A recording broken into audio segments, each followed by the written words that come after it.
to be happy whatever the outcome is. And it's you would have to decide how much of a fine line that you're going to step over and what you're going to ask for yourself. Okay. I always find it hard to try and do a ritual that I'm going to do for a family member because I'm so uberly close to my family.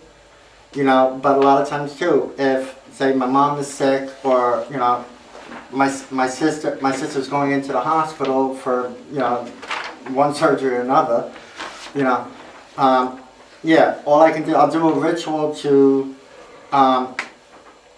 send out healing and positive light and just energy out to them, and I ask for nothing in return. It's just take from me and give it freely.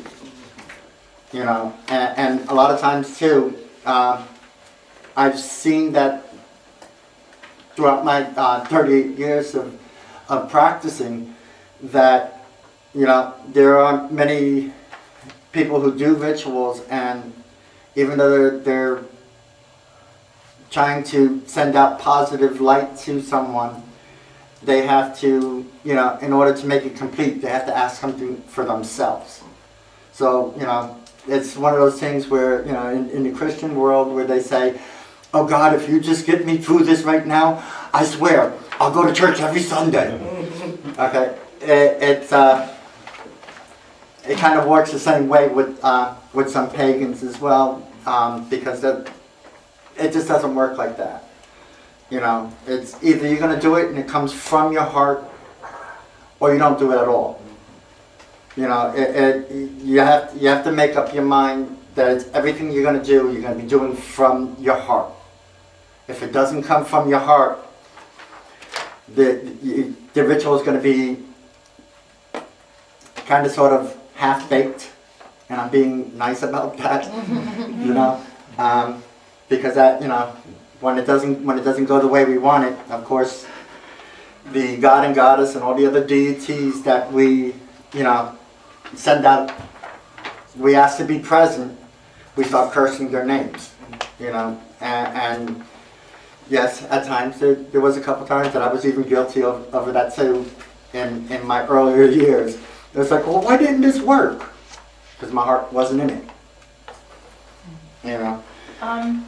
The question I have also is, along with the ritual, like for example, if you're asking for money, if you're asking for weight loss, if you're asking for health, you also have to do other things aside from the ritual. You also have to eat healthier, you also have to save money, you also have to do other things outside of the ritual. Correct. You can't just say, give me more money, God and Goddess, and then go out and go to Vegas. Or that's not going to work. Right. Sit, wait for it to come from that. Yeah, right. So knocking at the door with the check? Yes.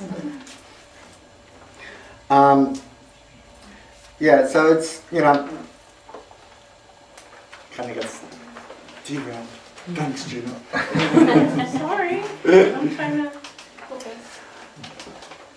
Yeah, so, and to sum it all up, the long and short is that when it comes to rituals, no matter what it's for, who it's for, or why it's for, there are no shortcuts. There are no substitutes. That's why, there's certain things that have to be said, that has to be done, that has to be offered before, you do any type of spell work. And then at the end, making sure that that heart that you started with is the same heart that you end up with, and giving thanks to everyone, with that same love, that same compassion, that same conviction. It's about, being confident within yourself. And, the words you're speaking, and I can't begin to tell you how many times this one sheet of paper I rewrote prior to tonight.